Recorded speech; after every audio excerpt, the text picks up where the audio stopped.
Welcome to our lecture online. Now let's talk about the language of algebra.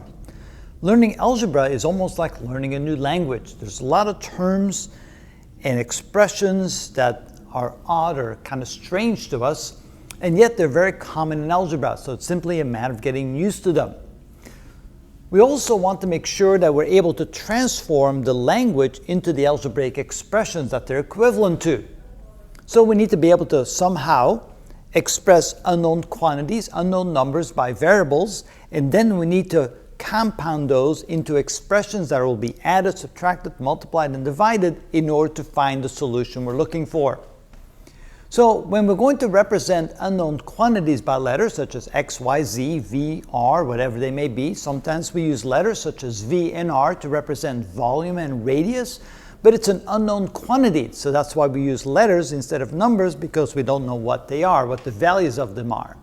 And if we have more than two unknowns, then it's a good idea to let the smallest of the unknowns be represented by x, and then express the larger of the unknowns in terms of x. For example, let's say we have two unknown numbers, and the larger one is 3 times as large as the smaller one. So that's an English sentence, and now we want to transform that into an algebraic expression, or in terminology that we can use in algebra.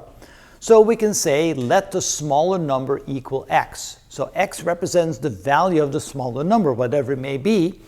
And since the larger number is 3 times as big as the smaller number, then we're going to let the larger number be 3 times x. The smaller number is x, the larger number being 3 times as big should then be 3 times x. Or we can use a technique where we let the smaller number equal x and the bigger number another variable. Let's call it y, but since we know that the bigger number is 3 times the smaller number, that means that y must be 3 times x.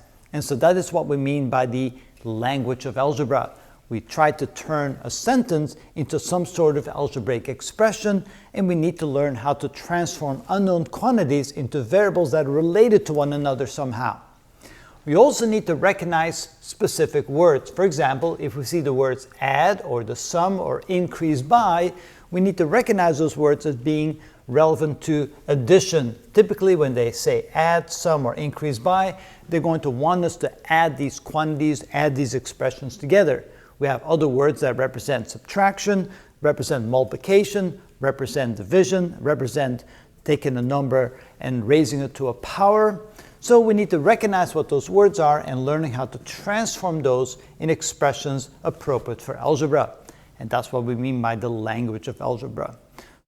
So in the next several videos, we're going to learn how to take some of these sentences and transform them into algebraic expressions. We need to recognize some key words and then figure out how to turn those in expressions that we can then manipulate to find the answers we're looking for.